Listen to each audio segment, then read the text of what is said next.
Good afternoon, everyone. Welcome to the Judicial Proceedings Committee. Today is Thursday, March 5th, 2026. We have 10 bills on the docket, and we're going to start off with Senate Bill 723 with Senator Jennings. Welcome. Chairman, for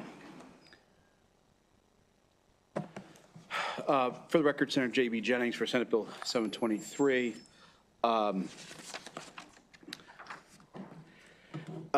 Just quickly, Mr. Chairman, on both these bills I'll present today, these are kind of what I call work in progress.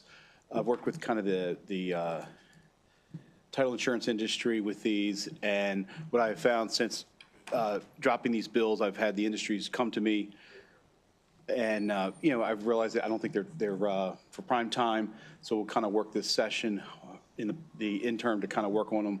So just real briefly, I'll kind of explain them, and then we'll go from there. And I would recommend the committee not take action on them if they don't feel it's appropriate. What this bill deals with is basically your deed of trust with regards to property with title insurance.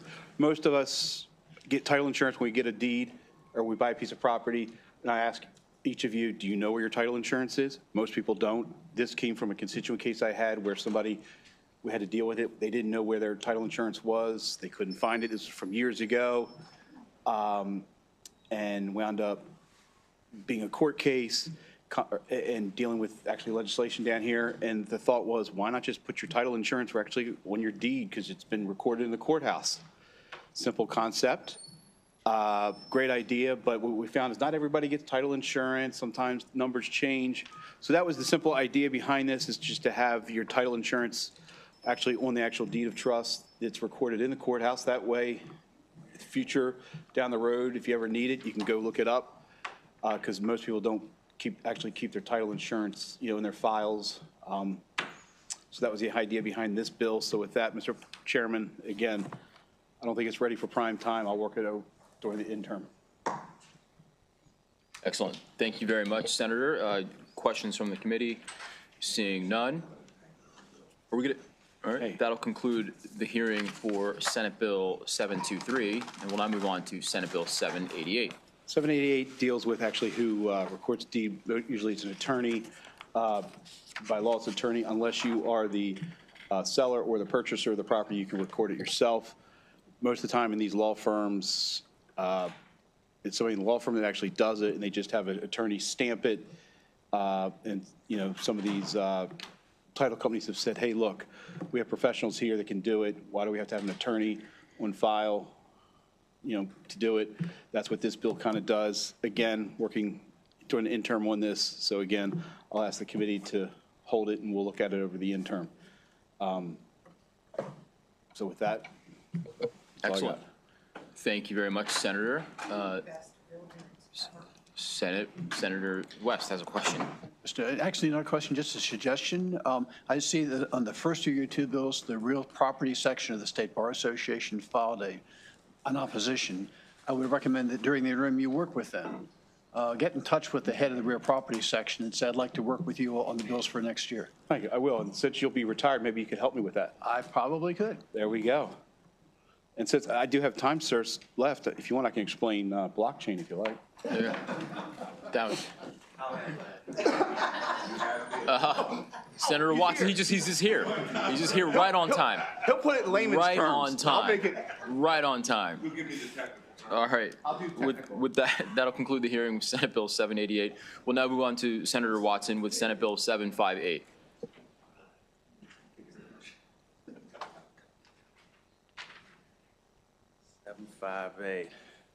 Well, good afternoon, Chair and committee members. I am Senator Ron Watson from the 23rd, and today I am proud to introduce one of my interns, Ms. Isabella Rogovsky. She's a senior at the University of Maryland, where she will receive her bachelor's in arts in May, and she will present this legislation today. Watch out.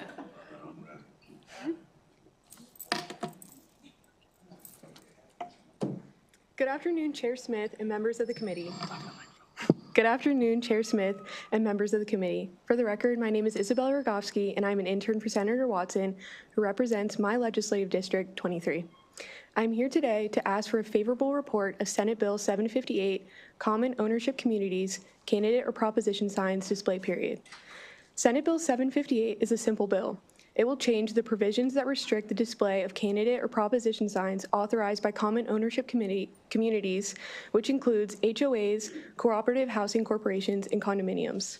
This bill will allow homeowners to display their candidate or proposition signs for up to 45 days prior to the start of early voting or 45 days before a primary or general election.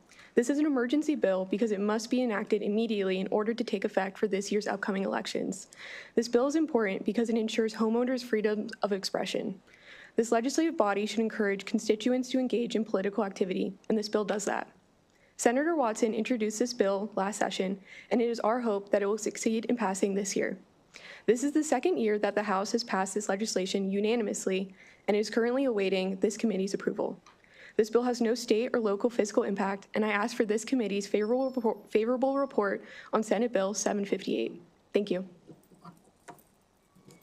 Excellent. Thank you very much. Senator West has a question. Mr. Chair, you did such a good job presenting that bill. I wonder if you could do a better job than your boss for telling us what blockchains are.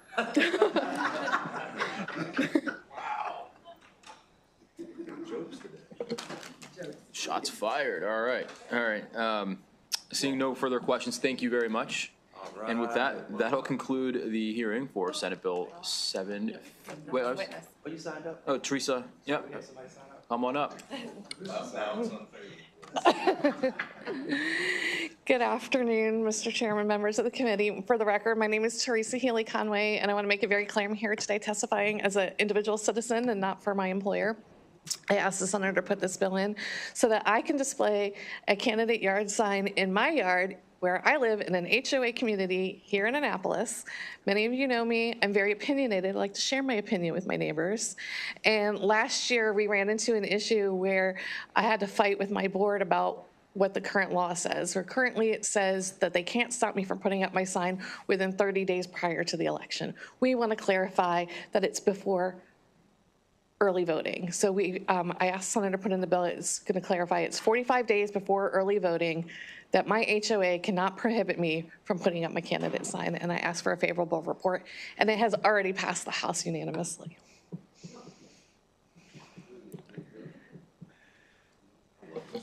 Excellent. All right.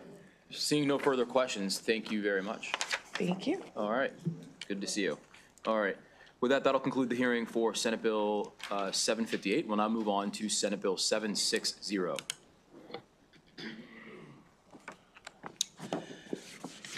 Good afternoon again, Chair Smith and colleagues.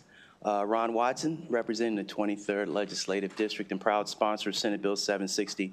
Colleagues, this bill is a straightforward cleanup measure requested by the clerks of the Circuit Court to strengthen the administration of Maryland land record systems.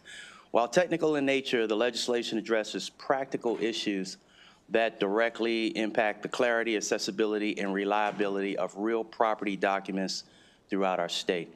First, the bill removes the existing 3-inch margin requirement for recorded documents.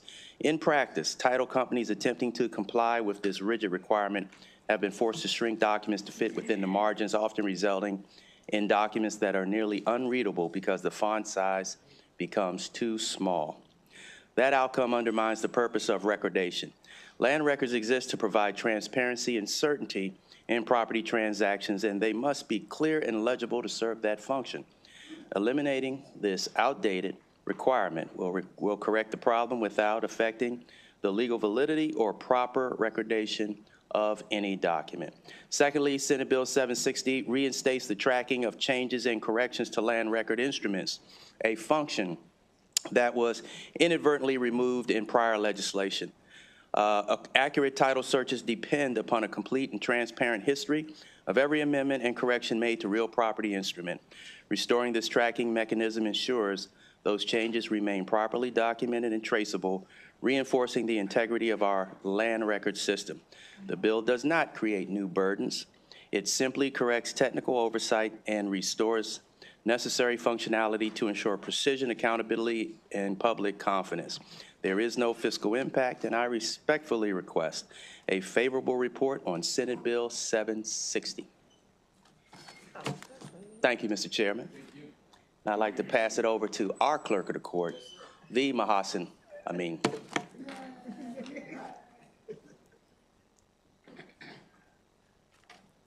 Thank you. Good afternoon, Chair Smith and members of the committee, for this opportunity to testify in support of SB 760. For the record, my name is Mahasan Amin, the clerk of the Circuit Court for Prince George's County. I'm speaking on behalf of all 24 Circuit Court clerks. I support SB 760 because it removes that 3-inch margin requirement that is pretty much unenforceable. As the senator said, that a lot of the title companies and recorders are shrinking the documents, making it practically impossible for us to read. Additionally, there is a section in there that allows us to charge 3 times the recording fee, but unfortunately, our systems that are in place doesn't make that possible, so it becomes burdensome or, and like I said, in some systems, practically impossible to do. So eliminating the 3-inch margin will alleviate those issues and will not impact the overall recordation of the document. And we also have to, as the record keepers, keep accurate records, including the corrections and changes that have been made to the document.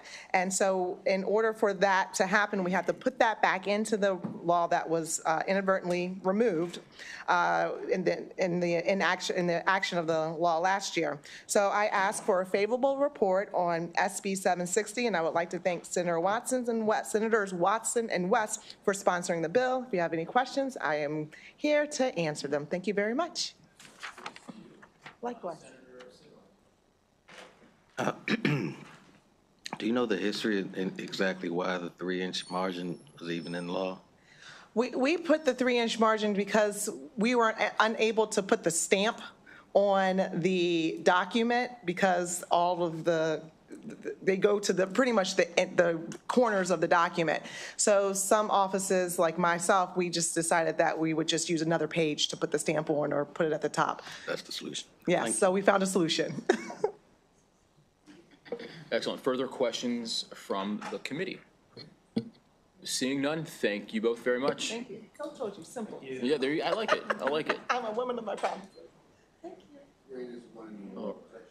With that, that will conclude the hearing for Senate Bill 760. All right. And now I'm going to hop over to Senate Bill 694.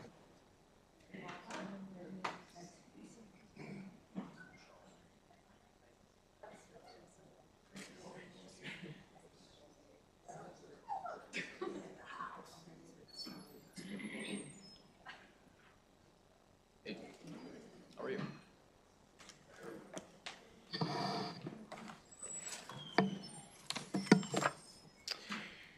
All right, members of the committee, Senator Smith here to introduce Senate Bill 694. The bill before you actually reminds me of one of the first bills that I ever had in the General Assembly, which was informed by my experience on the outside. It's kind of one of the benefits of being in the citizen legislature is that you draw upon your experiences outside of these 4 walls to improve things inside. And in my law firm, we do majority, although my practice is mostly national security, I do also a lot of labor and employment cases. And my firm that I'm a part of for the last 15 years does mostly labor and employment. And so this summer, I helped out on a case that one of our clients filed a claim for discrimination, but filed with the MCCR, the Maryland Commission on Civil Rights, but not in their county's equivalent commission. And so because they didn't satisfy those administrative requirements to go through and exhaust those county requirements in Prince George's County in this case, their case was dismissed, even though it was timely filed. And so, and if you look at the statute in the bill, there are 4 counties mentioned. There's Baltimore County, Prince George's County, Montgomery County, and Howard County have these requirements. It's in statute. No other county has this in statute that you have to exhaust those administrative remedies before you file with the MCCR, the Maryland Commission on Civil Rights. In this case, in this case, our client's case was dismissed. But in the fiscal note, they also cite another case that happened in Prince George's County where they filed timely with the MCCR and the EEO, thinking that those claims would be cross-filed through down to the county equivalent. and it didn't work. It went before the district court, and it was dismissed because though it was timely filed, they failed to satisfy those administrative remedies first before going up. So what the bill before you does is it just gets rid of that requirement. It says that if you file timely with MCCR, that satisfies that equivalent down at the county level. So I'm doing some research to figure out why Howard, Prince George's, Baltimore County, and Montgomery County are the only ones mentioned in statute. It's peculiar to me, but I do think that getting rid of this, what I would call like a technical loophole for people that timely file meritorious claims should be able to maintain those claims absent this weird anomaly in the law. So that's all the bill does, is it says if you file the MCCR, you're good to go. You maintain your claim if it's timely. There are letters of support from MCCR that kind of teases out this process in a little bit more detail. But again, I'll end where I started, that I think it's a great thing where you're able to see something in practice and then come here during our 90-day session and fix one of those problems that's denying people justice. So with that, I would ask the committee for a favorable report, and I'll stand by for questions.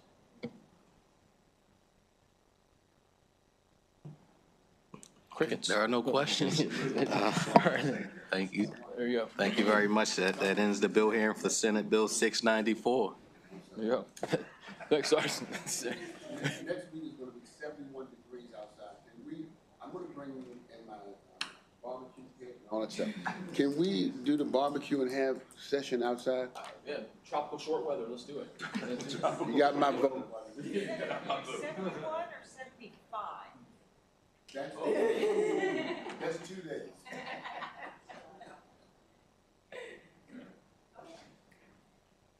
Okay, with that, that'll conclude the hearing for Senate Bill 694. Thank you, Chair Sidnor. We're now going to move on to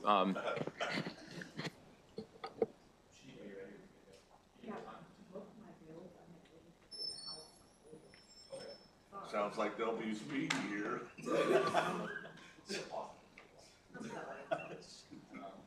Sorry. Sounds like this hearing will pay.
Oh, right, no.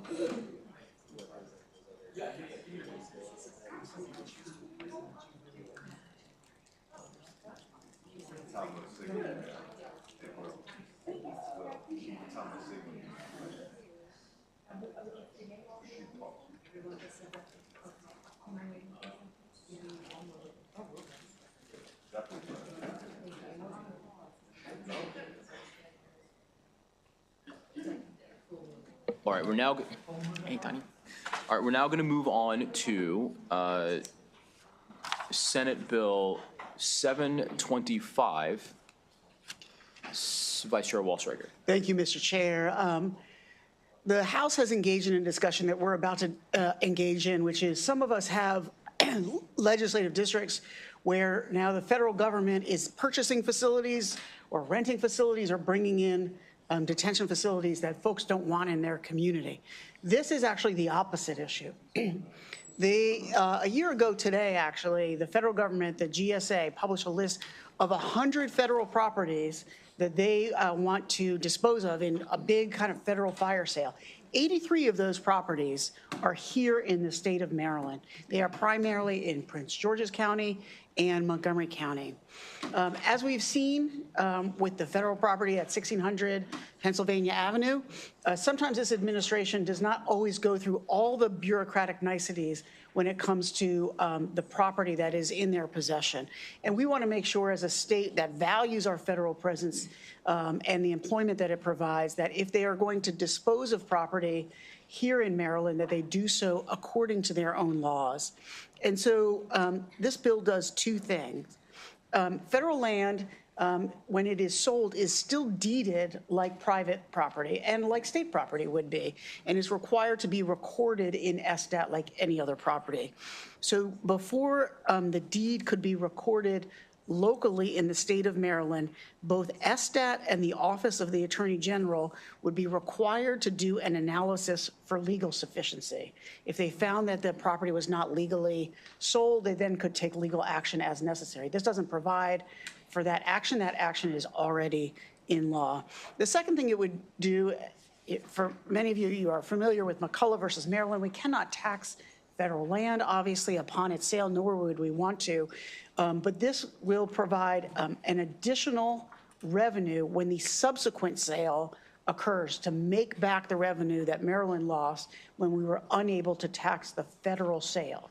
So when the federal sale goes from federal to private, when that next private owner then resells the property, there will be a small additional fee to make up the previous sale.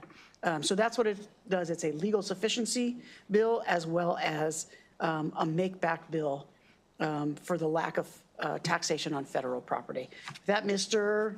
Chairman, I ask for a favorable report on SB 725. Excellent. Questions from the committee? All right, seeing none. Thank you, Mr. Vice Chair. Chair. All right. With that, that'll conclude the hearing for Senate Bill 725.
And there will be two. Look, you're like, your head's like, I know he's looking at me. Mr. Chair, why don't we go with Senate Bill 691? Mr. Chair, 691 okay? Yep, let's do it. Excellent. So Senate Bill 691, real property, termination of residential real estate contracts, contingency clause. The purpose of it is to update the definition of contingency clause in a residential real estate contract. It revised the timelines for escrow agents or brokers to release trust money when a contract is terminated under a contingency clause. Key provisions are the definition changes. Contingency is now defined as a clause requiring a specific event or action for a contract to be enforceable. Grants a party to the right to terminate the contract and receive trust money. Removes the detailed list of the contingency types, such as appraisals, inspections, HOA notices from statute of simplicity. The trust money distribution, if the purchaser terminates under the contingency clause, the purchaser must provide written notice to the holders of the trust money and seller. The seller has 10 days to provide evidence to the court complainant and notarize mediation requests. If no complaint or mediation request is received, the holder of the trust money must distribute funds to the purchaser within 5 days after the 10-day period expires. The holder is shielded from liability if acting in accordance with these rules. There is a dispute resolution. If the complaint or mediation request is filed, trust money is held until the court order or mediation agreement authorizes the distribution, or the holder files interpleader action in district court.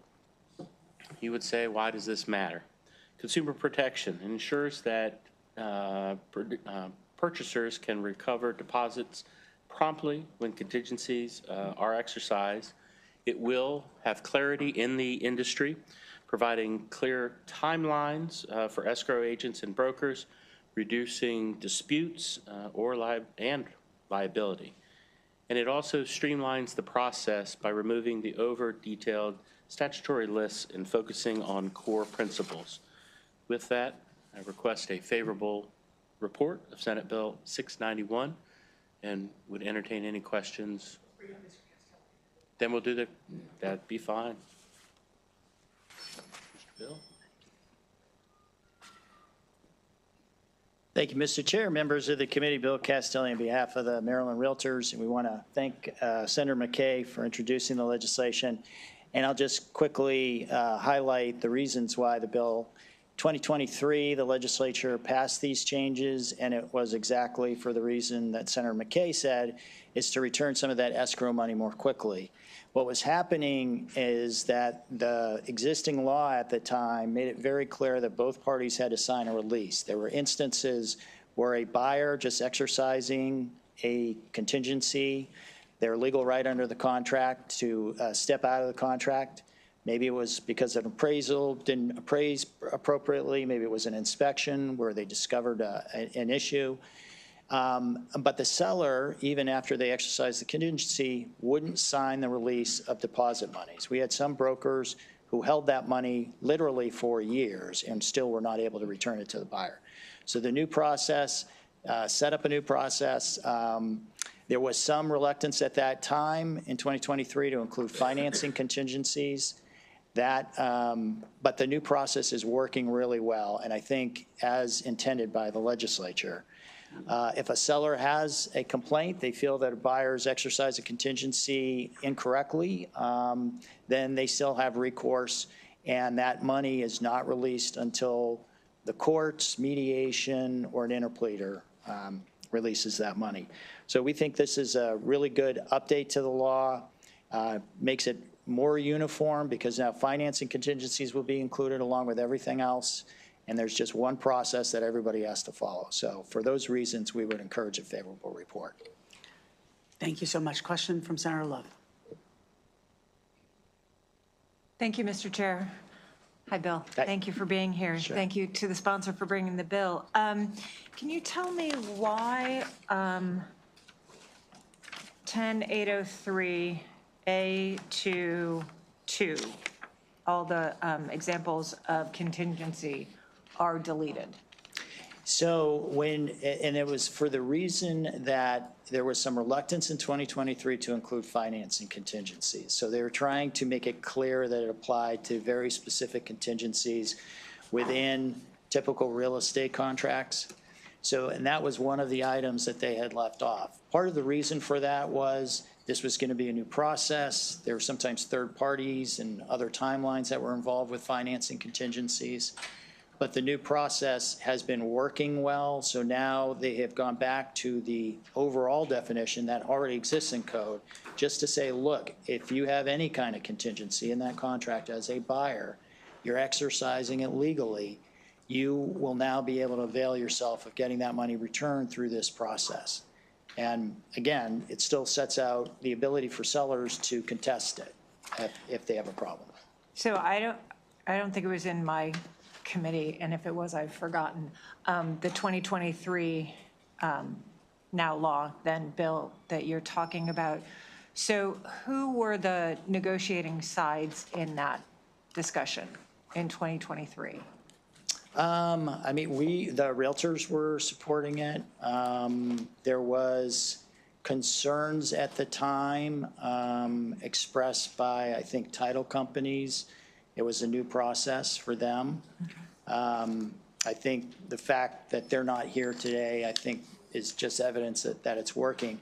And I do think one of the benefits of it is there's kind of, because financing contingency was left off, there's kind of a dual process that everybody follows now. This would now make it a uniform process for any contingency in the contract. Got it. Yes, I saw there's no opposition. So, Yeah. great. Thank you. Thank you, Mr. Chair. Thank you. Any further questions for this panel? All right, seeing none, thank you so much, Senator McKay. That concludes the hearing for Senate Bill 691. We'll now move to your next bill, Senate Bill 747. Thank you, Mr. Chair, committee. So Senate Bill 747 is very similar to a bill that you heard a couple weeks ago from Senator Kramer. And to be perfectly honest, we have had some amendments and rewriting that has gone and really has gotten very confusing, to be perfectly honest. However, I'm going to present the overview of it. We have submitted an amendment to the committee that really puts it in the same posture as Delegate Holmes's bill in the House. And unless my two witnesses, one on Zoom land or one here, can answer the question, we may have to turn this to a work group and get everyone to figure out exactly what language we're looking for, and then we can share that with the public if it ever goes to a vote list. So Senate Bill 747, please.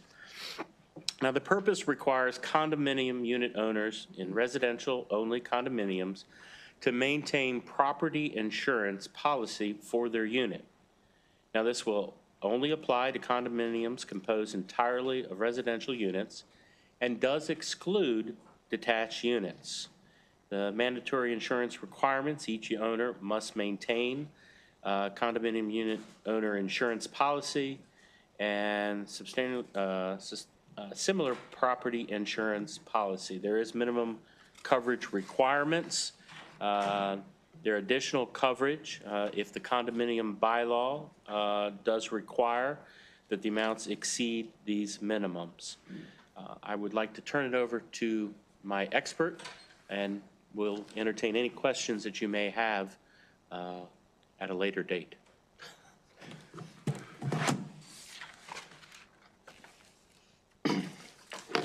Members of the committee, good afternoon. Thank you for the opportunity to testify. My name is Scott Silverman. I'm here on behalf of the Community Associations Institute's Maryland Legislative Action Committee, of which I am the vice chair.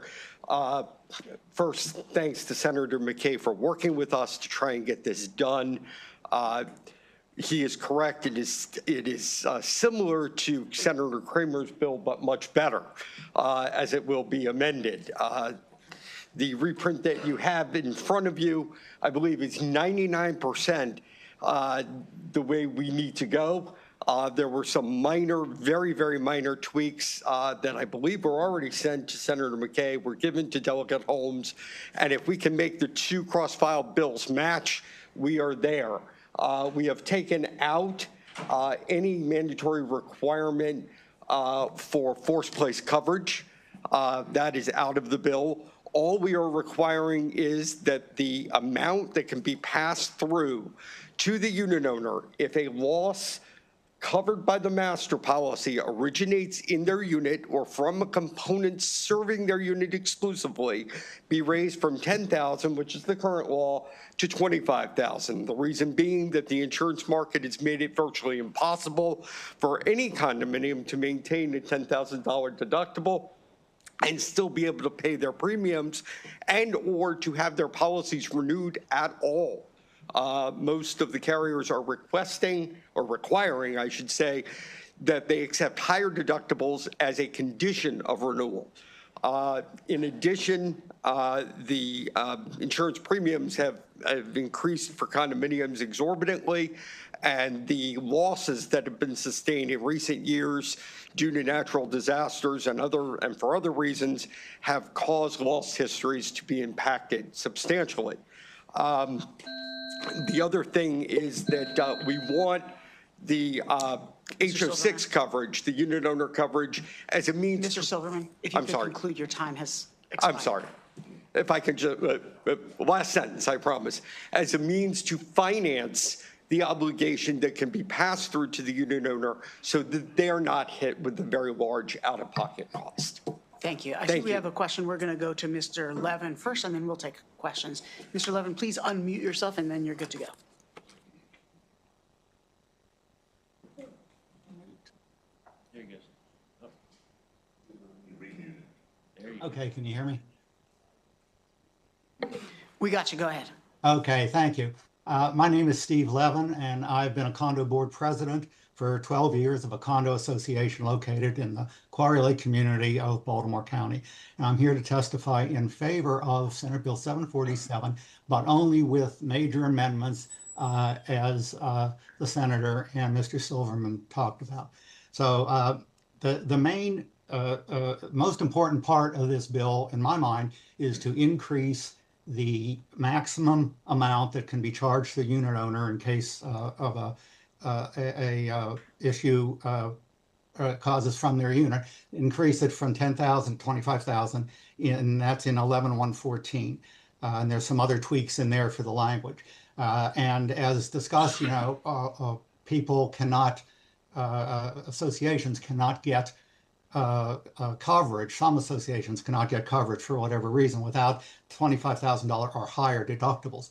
And most people do not understand how, including condo residents, don't understand how condo insurance works.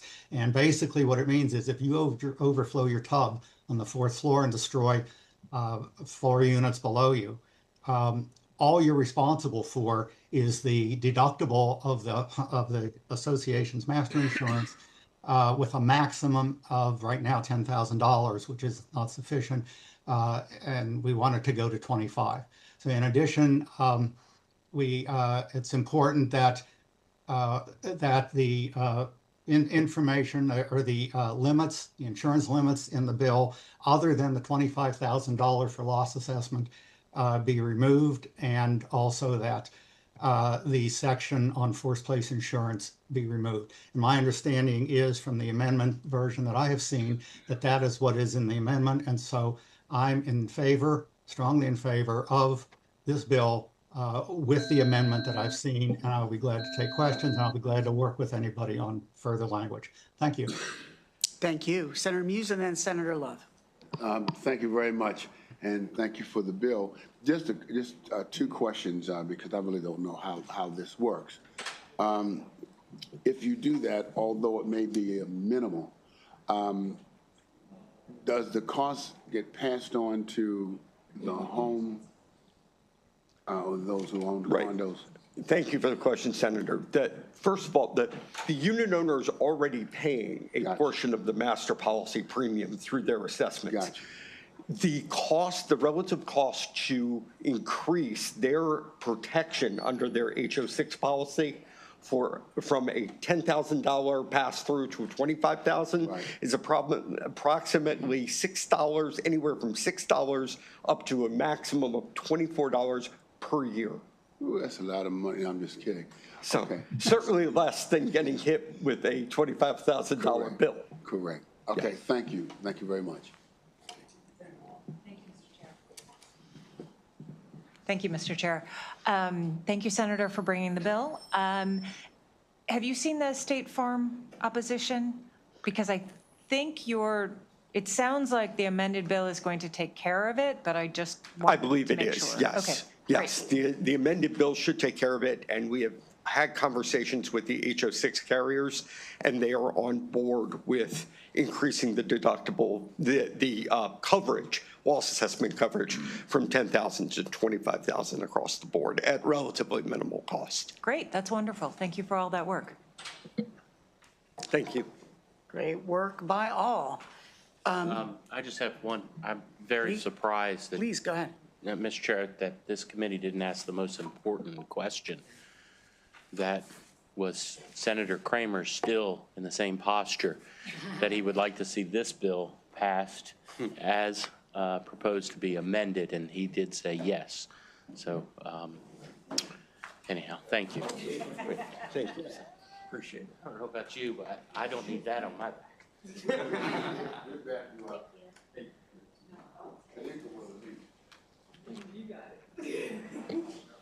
All right.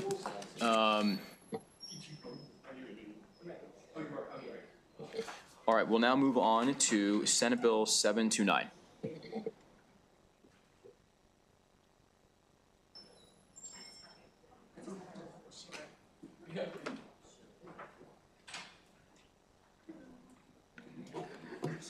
Yes.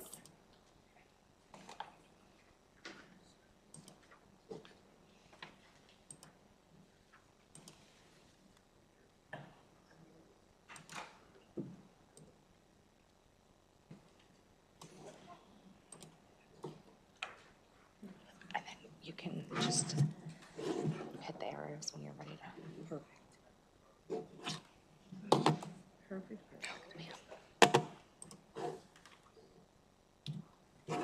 Thank you. Thank you, colleagues. For the record, Senator Shanika Henson here to present Senate Bill 729, Real Property Access to Council and Evictions Program and Mobile Home Parks. If you know me personally, or even if you don't, and you just know me from the time that we've spent on this committee together, I think that one of the things that you know about me is that protecting and working on behalf of folks who work very, very hard, but still find themselves at the margins of life, of communities, whether it's financially, whether it's safety, that is something that's very, very important to me, something that's a North Star for me in public service. If you know my origin story and going into elected politics, it dealt with an experience I had living in an affordable housing community. So this legislation that came to me, the problem that it's solving, it is kind of at the intersection of both of those things. Folks who work very, very hard, but who still find themselves in a position where affordable housing is a necessity for them, but who also find themselves in a situation where, out of a necessity for affordable housing, they are in an incredibly precarious situation where there are so many predatory practices, and due to the nature of the housing and our lack of, frankly, keeping pace with the need to regulate it, people are in a position where the owners have so much leverage over them that what's happening there, frankly, none of us should be comfortable with. So that's what brought us to this legislation. I would love to stand before you and take credit for all of the great content of this very voluminous bill, but I cannot. I have to really thank the advocates that worked on this bill all summer long, all fall. They really dedicated a lot of time. You see Mr. Shaw here representing a broader group of attorneys and advocates who dedicated their time. You see my legislative director, Linda, here, who worked very hard on this. And you see a resident here who's going to testify, Mr. Ross, who's a resident in one of our mobile home communities. What Mr. Ross will let you know is that he speaks for many mobile home community residents, but due to the predatory practices of their communities, so many of them are afraid to step forward and share what their experiences have been like. So Mr. Ross has really taken a bold step forward to say, this is what it's like for us, and these are the things that need to change. I will share some of Linda's great research so that she's not upset with me if I don't. There are 437 mobile home communities that are in the state of Maryland. Many of them are in districts throughout the state of Maryland. I have several here in my district. That's why you see our county executive here for Anne Arundel County, Stuart Pittman. Many of them are located in the part of Anne Arundel County that's home for our county executive in the southern part of Anne Arundel County. So he's very, very familiar with the communities that are there here in Anne Arundel, but throughout our state. What we understand is that residents in our mobile home communities are a lot of retirees, a lot of elderly folks, veterans, people who are county and state employees, folks who have all sorts of different needs where a mobile home community is what fits their income, is what fits their lifestyle, and that's why they're residents in these communities. But what's unique about a mobile home community is that the home is something that you own and you have to make your monthly payment on. But the home is titled like a vehicle is titled. That title is held with the MVA, but it is not mobile in the sense that a vehicle is. It does not have wheels. It can't just pick up and go. This is not like a camper. This is a home that is a fixed structure. But the home itself, which you have the loan for with a company like you would a vehicle, similar to what you would a home that is fixed to the ground, is something that you own. And if you don't make your payments on, you will have a negative credit reporting, and you will have all the consequences that happen just as if you owned a home that was fixed to the ground. But what's unique about your relationship with that home when you live in a mobile home community is you don't own the ground that your home is on. You are in a lease agreement, and you have a lease for the land where your home is. Not only are you leasing the land where your home is, but those structures and features around where your home is, you don't have control over. So someone else gets to say how short or tall the grass in your yard can be. Someone else can get to say if the paint on your porch is chipped to their liking or not. Someone else gets to say where you can park your vehicle and all sorts of things that you can or cannot do with what happens outside of the four walls of the mobile home that you own and are responsible for. So you have this rental agreement situation with the land, but you don't have the benefit of a landlord that you can call if your tub or your sink breaks down, like if you live in an apartment, but you do have the responsibility of making timely payments, otherwise your credit will be ruined as it relates to the home that you own. So mobile home communities truly are a unique situation where the owner of that home bears a lot of the risk because they own that home, but they have a lot of lack of autonomy because the park owner has so much leverage and control over the quality of life and the outcome of their experience. So that's where this Senate bill comes into play. After hearing from residents in mobile homes, we asked them what parts of the code are not working. We adopted our mobile homes code in 1980, and we really have not touched it since. This committee has done so much work to make sure that landlords and tenants have a more workable landlord-tenant code in the state of Maryland, but we have not done much, if anything at all, to our mobile homes code. And that's why this bill is so voluminous, because we are tackling a lot of areas with this legislation. What it does is it does some key things. It gives a clear definition of what is rent, because this is what's happening to residents in mobile home communities. And this is a real scenario. A person got their grass cut by a person who does yard maintenance, and the mobile home community came back and said, when the person cut your grass, they left the trimmings for the grass cutting, and they left them on the roadway, and so we have fined you $100 for them leaving the trimmings of the grass clippings.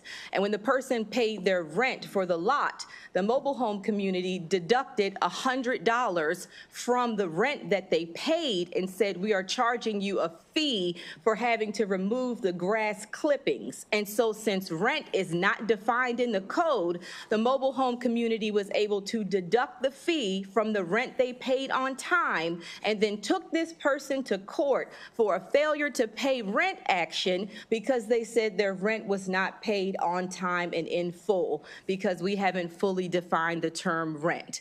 So we are clearly defining the term rent in this code with the bill. We also are making some clear definitions of other terms that have been left ambiguous and left the residents vulnerable to predatory practices. We are also establishing some clear tenant protections. We have put some protections in place in other parts of our code, like making sure our tenants who meet the income eligibilities have right to access to counsel. Now, what I'm hearing from our legal communities that represent tenants in these cases is that if a mobile home resident came to them, they certainly would do their best efforts. But when you look at the very first pages of this bill, they wouldn't have to represent those residents because we didn't didn't write them into the access to counsel statutes when we wrote it. Our mobile home residents are in Title 8A of the real property article. We wrote the residents of Title 8 into the access to counsel statute. So this would correct that and make sure that mobile home residents have access to counsel as well, and that people who want to represent them and take that on would be clearly protected and have the ability to do that. We also make some reforms to the rental agreements. When you enter into a rental agreement, we would have some clarifying language in there about what that means between the park owner and the mobile home resident, so that the rules of the road are clear in terms of what notices need to be provided, what sorts of things are violations, and what sorts of things are not. We also make some clear changes to what's discriminatory conduct. We have made changes over time since the 1980s. You can imagine in 1980, the values of our state in terms of what we thought was discriminatory conduct, thank goodness, have certainly improved and evolved since 1980, but our code has not. So what we've done in this bill is we have added things to our protected class, like a person's disability, religion, source of income, familial status, marital status, military status. Those things are absent at present from what's protected from discriminatory conduct inside of our mobile home statute. So if you are a veteran who served your country, if you're an active duty military member and you apply for a land lease at one of these mobile home communities, right now the park owner can say, I don't want to rent to someone who might deploy and ship out. I don't rent to veterans. I don't rent to active duty military members. And right now the code would give them the ability to do that, and there would be no path forward for that person. So we're changing that with this bill. The bill also puts in place some safeguards around fees and utility protection.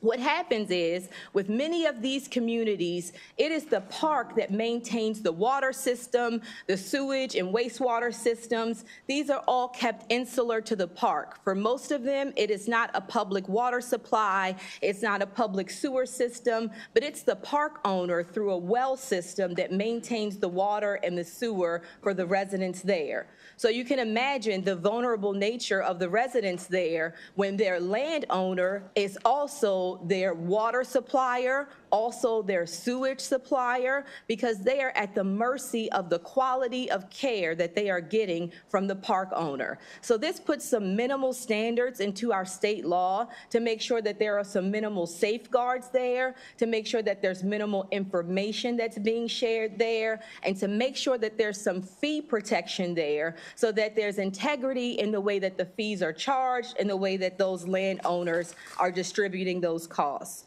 We also have some eviction protections because, as we stated, you own the mobile home. You own the home like you own any piece of personal property. So if you are evicted from the lease on the land, you can't just pack up and take the mobile home with you like you could a piece of furniture in your home if you're evicted from an apartment. It costs upwards of $20,000 or $30,000 to pack up and relocate the mobile home. So what happens today? The landowner is able to evict the person from the land lease, knowing full well that the tenant is not able to remove the mobile home structure. So the structure stays there, and then after the person is gone, this committee knows full well when you abandon personal property, the owner, the person who has access to the personal property, can eventually claim title to that personal property, and that's exactly what happens. So if you own the mobile home, you are still subject to having to pay your lender for the loan that you took out on the home that you no longer have, but now the park owner can claim it as an abandoned property, claim title to the property, sell it to the next person, and you are still on the hook for all of the money that you took out in a loan to purchase that as your home.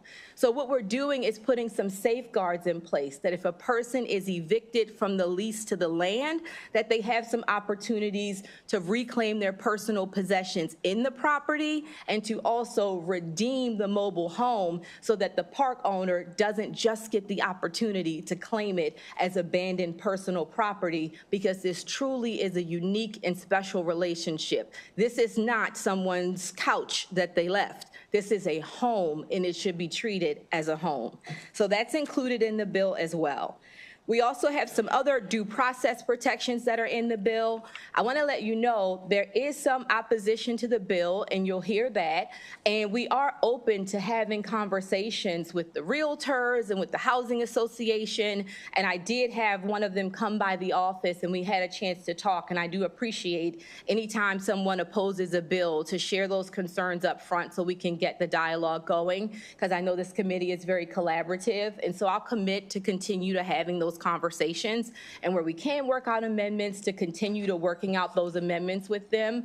I do know that some of their concerns are things that I think we can work some compromises on, but some of them are going to have to be value judgments of this committee when it comes to making sure that we keep people safe and we keep them when you're in such an imbalance of power and when the leverage is really all on the side of the park owner. We're going to have to be willing to take a bold step to restore some of that leverage to the person who is already in a position where affordable housing is a necessity, and where living in this community is really the final option for them, knowing that if this option is extinguished, that we don't know what's next for our mobile home community residents. So with that, colleagues, I thank you for allowing me to present this bill to you. And Mr. Chairman, I would ask for a favorable report on Senate Bill 729, and I will turn it over to my panel.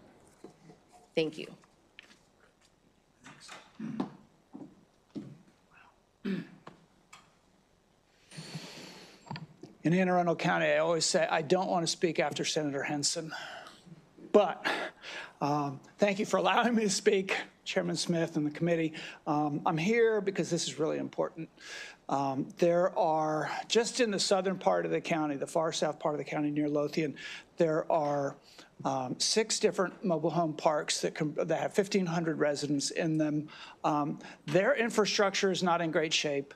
The county is actually considering a major investment in their wastewater systems because they're in violation. There are problems with the water that Senator Henson is dealing with in another bill. But we are doing it because we can't afford to lose this affordable housing. And I've gotten to know some of the people who live there. I remember being down at one of the mobile home parks with former Senator Elfreth, because she was down there meeting with them about these problems. And I remember hearing about all of the things in state law that made it impossible for these residents to have access to legal representation and the power, the incredible power imbalance, that was the word I was going to use as well, between the tenants and the landlords. And now we're talking about companies that are national, that own many of these and have deep pockets. I know they want to do business right. I know they want to be fair.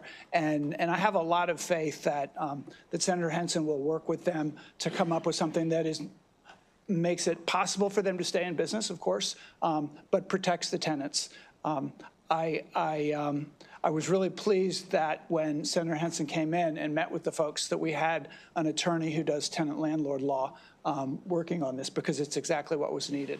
So I look forward to, we're available as county government to help in any way that we can, but we are fully supportive of strengthening the rights of those tenants and making it, addressing that power imbalance, because we know just how hard it is to move a mobile home. They really, truly are stuck if the landlord decides that they're going to treat them badly. So also support this and hope for a favorable report.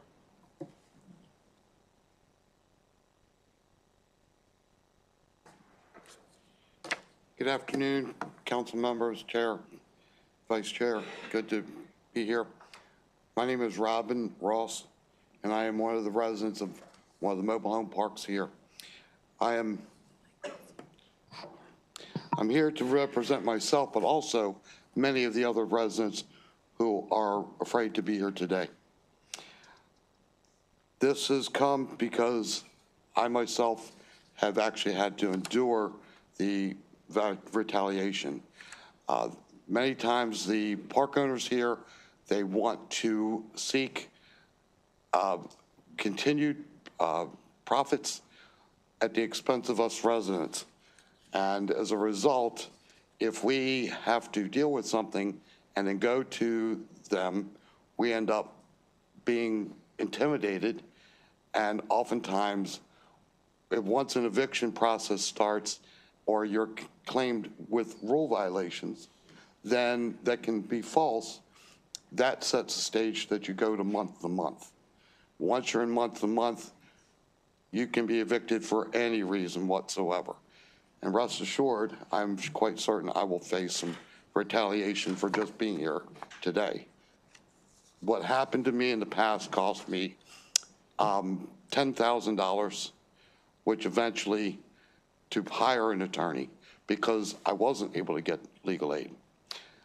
And as a result, that got sent back because the court found that they were in. So I ask that you would find favorable for this bill for 729. Thank you.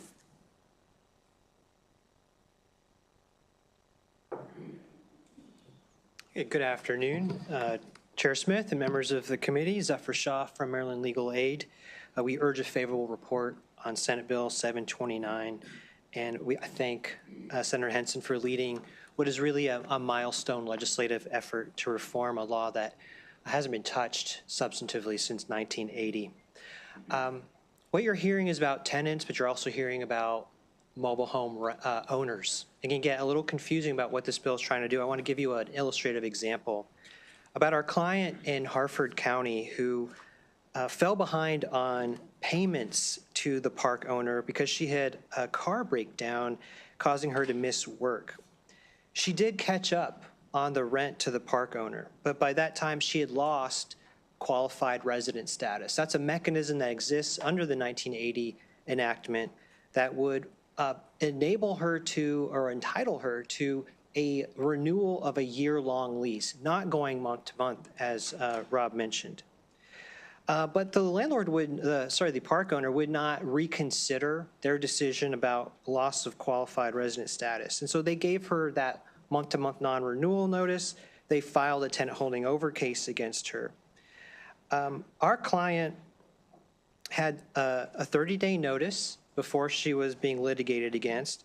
She lost the case because she had no effective defense. And then when the court issued a warrant, our client had 5 weeks to find a buyer for her mobile home, which she was unable to move in part because she was also being hospitalized at the same time. Although she negotiated a sale to a buyer, the park owner rejected the buyer. And so as the eviction date neared, our client was given an offer by the park owner to buy her home for $1,500.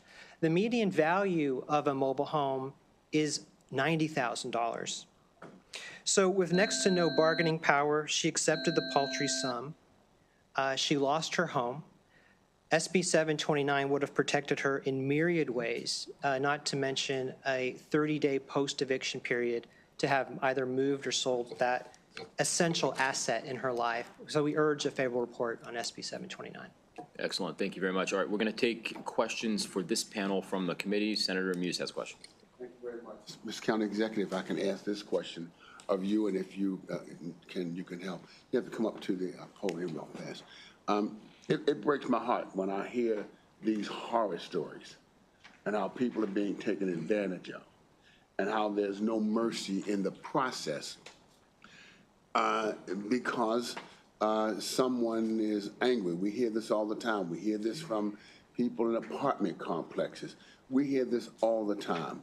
My question is, when we hear a story as the gentleman gave to us, is there any recourse in the county other than courts that could listen to them and get more time so that they can gather the information, help make some suggestions or mandated remedies to stop this from happening? Because this should not happen to anyone. It doesn't. I can see one thing if you haven't paid your rent, but this crap with the land use and owning the home, It's just designed for someone else to become rich. So what is it in the county, or where is it in the county, other than circuit court, where if you can't pay your rent, you can't pay a lawyer. If a lawyer knows you can't pay your rent, most of the time they aren't going to hear you. We exist. Part of the reason we are down here is because we exist for the least of these, the vulnerable. And because this is going on everywhere, I'm hoping that next year we can put in a bill that will, and I'll work with you on it, or you work with me, you know more than I do on this, to help us to put in place something statewide to help our county executive. By the way, my whole family lives in Anne Arundel County. So best place for all. Yeah, and you've done a good job. To help me, what do we have, what do you have, or what can we do to get some recourse? Yeah, well, the problem with the county's role and why this bill is so important is we don't have any leverage over the landlord. So we do get calls. Our constituent services team goes out there and has been out there a lot and tries to provide information about what their rights are. They did send them to the state, to the Office of, to get legal counsel. We could potentially put more money into having attorneys that are helping or support legal aid and legal services and organizations that actually, with funding that actually have attorneys. But that's about it. It all does come down to the law because we don't really have leverage at this point to force any action. Got you. And the owners, they have all the lawyers. They have anything they want, probably making money, I'm sure, making money off of the same people that they're mistreating. Yeah, and the bigger the company that owns. Get together during the interim to just look purely at what do we put in place to ensure that something such as what happened to the lady who was in the hospital and selling their homes for what, 15,000 you said, when it was worth, that needs to be addressed and stopped. It needs to be addressed and it needs to be stopped. And so I would really want to work with you in the interim on how do we do this to make the county executive's job easier to get some things done. So again, thank you both, and I appreciate what both of you have done in coming down here and being able to say when I say least of these, I'm talking about those who can't afford what they need for protection. We are their shield, and that's what I want us to be. So thank all of you for coming down to testify on this great bill. And if I could just note that so many of these are in rural areas, so representatives from rural areas, I would hope, would listen to their constituents about the problems that they're having in their mobile home parks. You know Joe Stansbury, who was a state, that's my brother. That's my brother. All right. My oldest brother, yeah. Okay, thank you, and thank you, Mr. Chairman. Thank you. I know we have one more witness on the panel for the proponents, so if you'd like to come on up, and then we'll, if there are any questions for that witness, and then we'll move along. Good morning, or good afternoon, Chair, Vice Chair, members of the committee. My name is John Kowalko. I am an attorney for Community Legal Services, which provides free legal services and represents tenants in thousands of eviction cases each year through the Access to Counsel and Evictions program. We respectfully request a favorable report on Senate Bill 729. We have also submitted written testimony, but I want to use my brief time to highlight two trends that we are seeing on the ground impacting residents in mobile homes. In Maryland, mobile homes have unfortunately become a forgotten class of renters. Legal protections provided to other tenants have not been extended to those in mobile homes. Senate Bill 729 would fix this by aligning mobile home law with the protections afforded to all other tenants when it comes to notice periods for rent increases and eviction filings. This is even more important for mobile home tenants because they are not merely evicted from their homes. Despite the name, mobile homes are mostly permanent residences and homeowners cannot simply move them. When they are evicted, they also lose the home that they had bought. Families are losing their homes. Tens of thousands of dollars in investment income are gone. And what does it take to be evicted from a mobile home in Maryland? Just one late rent payment. One late rental payment gives a park owner enough legal justification to eventually evict their residents from a mobile home without them having any legal recourse to stop it. Who thinks it is fair to lose the home that you had bought for one late payment? Senate Bill 729 would fix this by requiring a substantial violation to deny a lease renewal to tenants, as well as requiring a park owner to offer to purchase the home before it can be declared as abandoned personal property. Mobile homes were supposed to be a lifeline for low-income households to become homeowners. Unfortunately, they have become a trap for many families rather than the vital source of affordable housing that is so desperately needed. I would like to thank Senator Henson for bringing this very important bill. Community Legal Services urges a favorable report on Senate Bill 729. Thank you. Excellent. Thank you very much. Questions from the committee? All right. Seeing none, thank you all very much. Thank you. Thanks. All right. I haven't seen, is Jennifer Bevan-Dangle here? No. Okay. Tom Nee? Okay. How about, okay, well, that will conclude the testimony for the proponents of the bill. We'll now switch to the opposition panel. Mr. Castelli.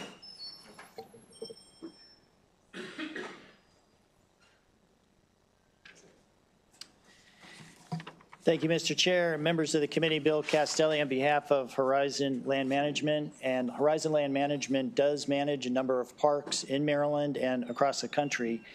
And they are unfavorable on the legislation. We appreciate the conversations that we've had with the senator about some of the concerns that they have over the bill. And there's a reason why mobile home parks are in a different section of the code than landlord-tenant. And you heard a little bit about it from that first panel. It's because they do own the property on top of the land. They're more like a ground rent than it is like a normal landlord-tenant. So there's a lot of concerns that our client has over the way the bill is structured, because while we're certainly sympathetic to some of the examples that were cited here in terms of tenants that weren't given any kind of flexibility, I can tell you that a lot of times, you know, there are examples too of tenants who will abandon property because it is in very serious shape. It is, and then it's not something that would be able to sell, and it's not something, it wouldn't even be habitable for somebody to be there. That then becomes the responsibility of the park owner to remove it. The costs, that all accrues to the association.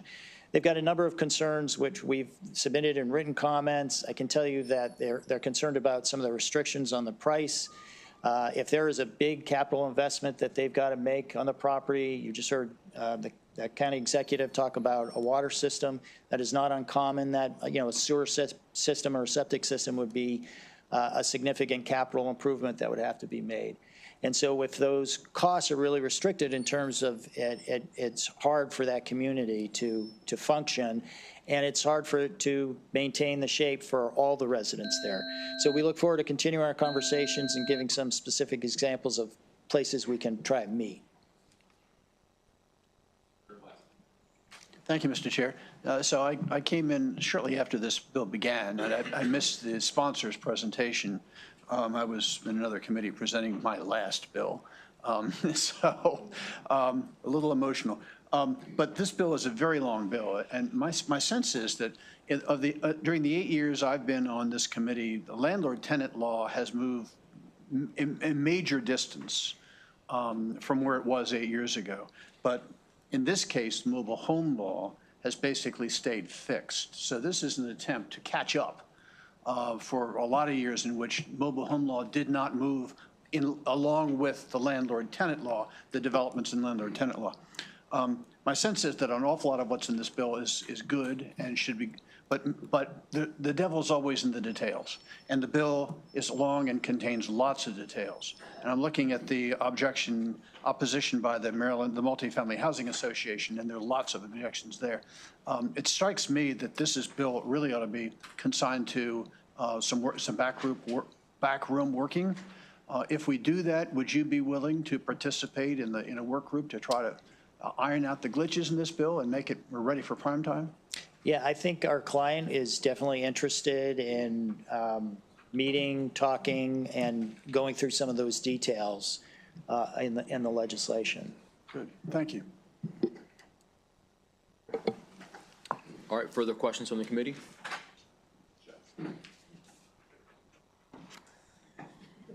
Okay. So that'll conclude the hearing and testimony for Senate Bill 729. All right, we'll now move on to Senate Bill 939. Senator Henson.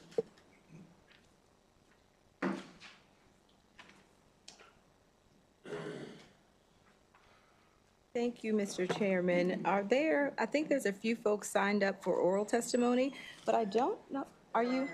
They're on their way. They're coming from the other chamber. Oh, was the other bill hearing today as well? The other bill hearing was in the House today as well. Sorry.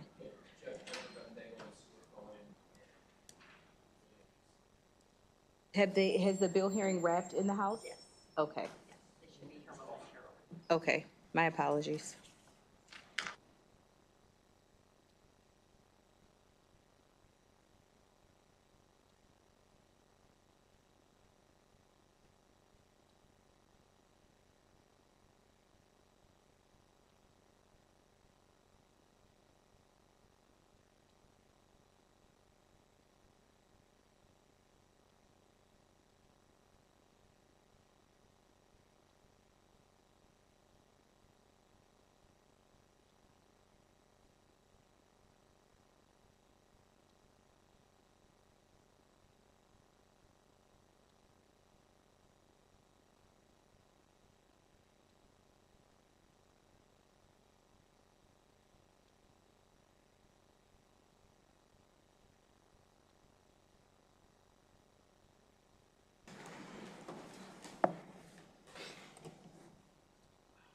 Sorry. Ready? Thank you, colleagues. For the record, Senator Shanika Henson here to present Senate Bill 939, Bankruptcy Proceedings Exemption from Execution Residential Real Property. That is unexpectedly a tongue twister. I thank you for the opportunity to present the bill. What this bill does is a few key things. It exempts a certain amount of a person's residence from a bankruptcy proceeding. What it allows is for up to $300,000 of the value of that home to be exempted from execution in a bankruptcy proceeding.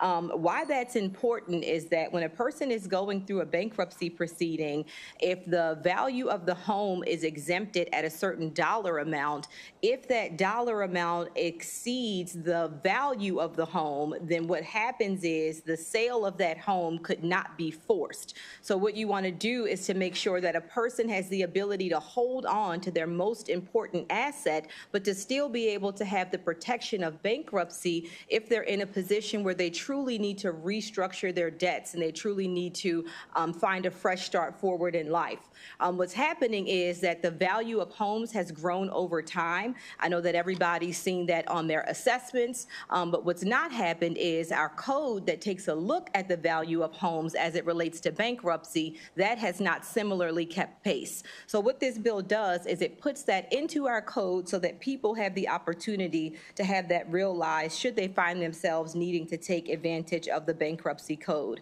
It also makes some alterations to the homestead tax exemption as well, allowing for different homes to be included in there, specifically homes that are held in trust as well.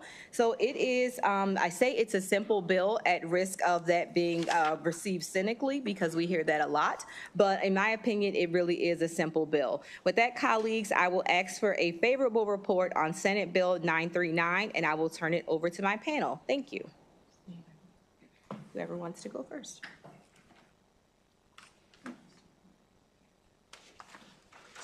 Hello, my name is William Steinwhittle, and I'm the Deputy Advocacy Director for Homeownership Preservation at the Maryland Legal Aid Bureau.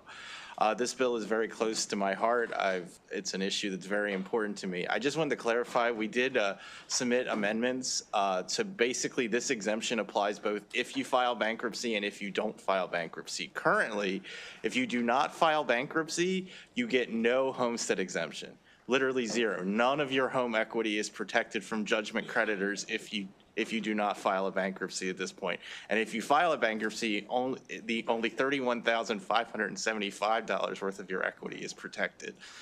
We have had cases at Maryland Legal Aid where bail bonds companies, where a grandmother has put her house up collateral to protect her family, so her son or daughter could get out of jail, and then the bail bonds company has sued them and has tried to execute on the real property. In fact, not only have they tried to execute on the real property, because of the limit in the homestead exemption, they cannot file a bankruptcy to protect their home. Because if they filed a bankruptcy, then it would result in the Chapter 7 trustee in the bankruptcy selling their property. In addition, mobile homes, which are very prominent in both Western Maryland and on the Eastern Shore, are not protected at all in bankruptcy or outside of bankruptcy, because in bankruptcy, they are considered vehicles. Personal property, not homes. This law goes a long way to preventing that. In addition, it allows a person to use a Chapter 13 bankruptcy to reorganize. Because right now, if a person files a Chapter 13 bankruptcy to cure their mortgage arrears or tax arrears, they have to pay all of their creditors in addition to their mortgage arrears or tax arrears. This law will limit that considerably. We currently represent a grandmother who is raising 7 children in Prince George's County who has to pay all of her debts.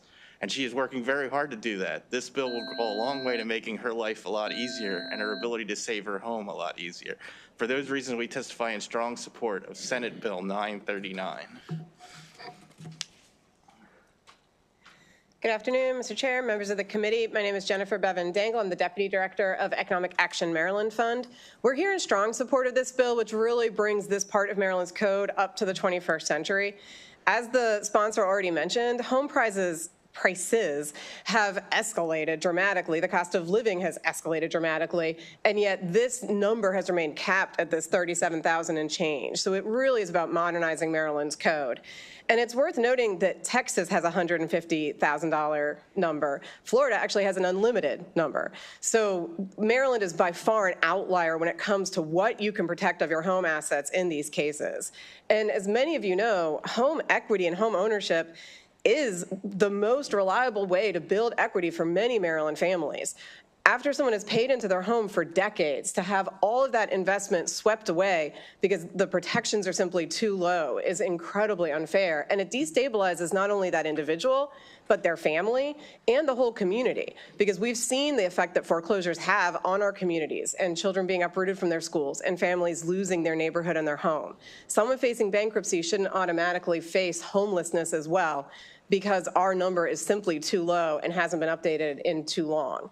It's also really worth keeping in mind that when we look at 401k assets, those are protected in bankruptcy proceedings. So we're really protecting the equity for Marylanders who have sort of greater access to wealth, greater access to one type of investment, while not protecting the equity and the access to building capital for Marylanders who do not have that same investment. They invested in their home and their home equity instead. So this really is about parity, and it's about modernizing Maryland's code, and we urge a favorable report.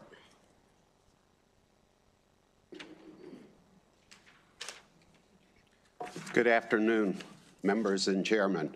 I'm Stu Cohen. I'm the volunteer from AARP Maryland, but I previously have spent years working at the Maryland Legal Aid Bureau and AARP Foundation litigation representing older Americans across the nation.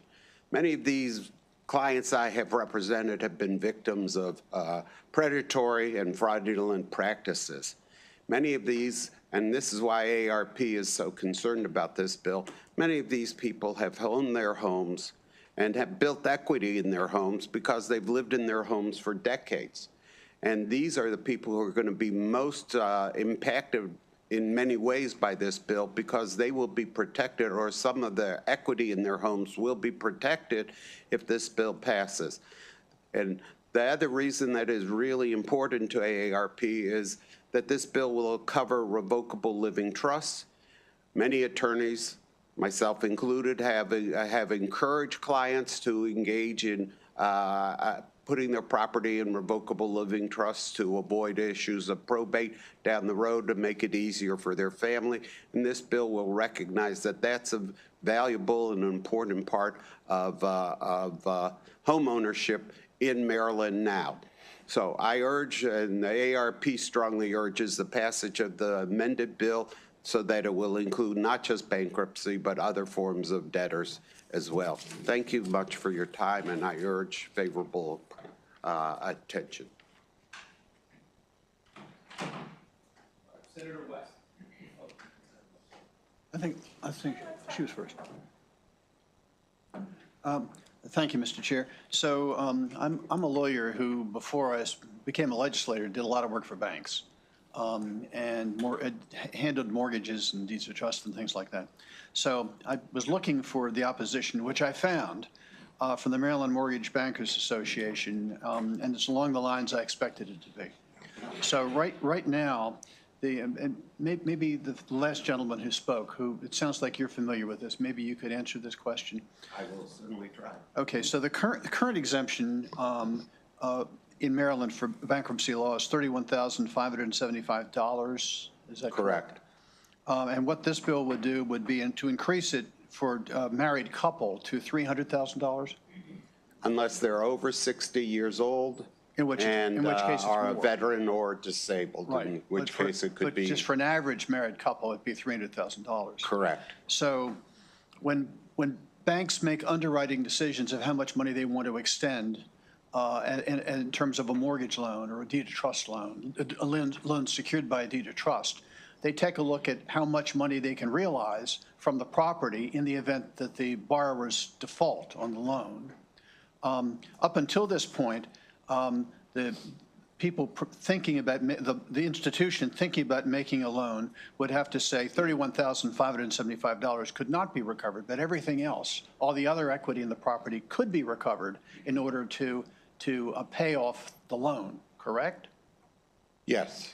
And now under this, the lenders are going to say, wait a minute, it's not just $31,000 that can't be recovered. I won't be able to recover $300,000. Isn't it likely that under the circumstances, their underwriting standards are going to be much higher because they're going to have to say there's $300,000 in value in whatever this property is that I can't get at in case the borrower defaults? If you look across the nation, where these limits have been dramatically increased over Maryland's decades-old 31,000, you will find that it is not adversely affecting mortgage lending practices, and there are studies that have shown that that's true. And I'll defer to Bill, who has studied this even further. Fine. I'd like to have you explain to me why it is that a bank or a mortgage lender would not pay attention to the fact that $300,000 in value of that property would not be recoverable in the event of a default. The reason is because as a secured creditor, they get paid first before anybody else gets paid. Got you. So I've been involved in cases where in a Chapter 7, we've sold a property because the client couldn't save it.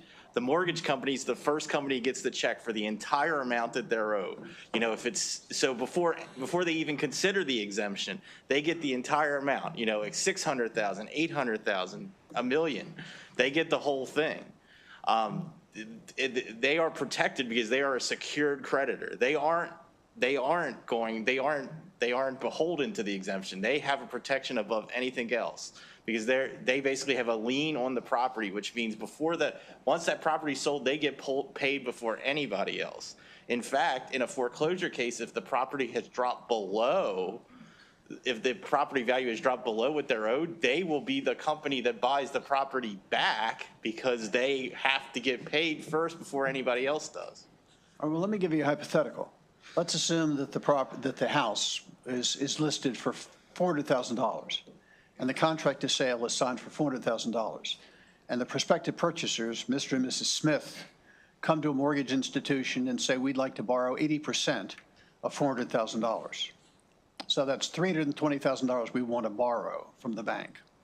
Isn't the bank going to take into account that if Mr. and Mrs. Smith default and go into bankruptcy, $300,000 of equity in that house will not be available to pay off the debt? That at the most, assuming the house continues to be worth $400,000, at the most, only $100,000 will be available from that house, and the bank will sustain a loss of $220,000. No, because the bank will get paid $320,000 when the house is sold because they have a lien on the property. They have to pass clear title to the new owner, which means they have to pay off the mortgage. So irregards, they have a secured debt, just like a car, you know, a car note. Like if, you know, just because they have a secured debt, it has to get paid off before anything else. So the exemption does not affect the amount of money. Their $320,000 is safe. I see what you're saying. All right, let me check that out. Thank you very much. Thank you, Mr. Chair. You may have touched on this, but I'm not quite sure I heard it. Why is it bifurcated for $300,000 for a certain category of people, but $150,000 for anybody else? The reason why we did it that way was because those are two areas where the people tend to have a lot of equity if they're older, or they're disabled or they're veterans. They tend to have a lot of equity. In addition, we've seen a lot of tax sale cases where, especially in places like Prince George's County, where $150,000 may not do it, but the person has gotten ill, and that $100,000 would go a long way towards protecting that. Okay. I may need to ask some questions offline. Thank you.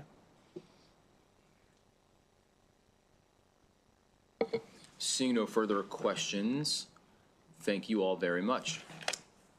All right, and I believe with that, that'll conclude the testimony and the hearing for Senate Bill 939 and our hearings for the day. Tomorrow, we have voting at 9 o'clock sharp. Like sharp. We're gonna start voting at 9. No, but we're gonna start voting at 9. All right. Whether you're here or not, and if you're not here, it's not an excused absence. All right.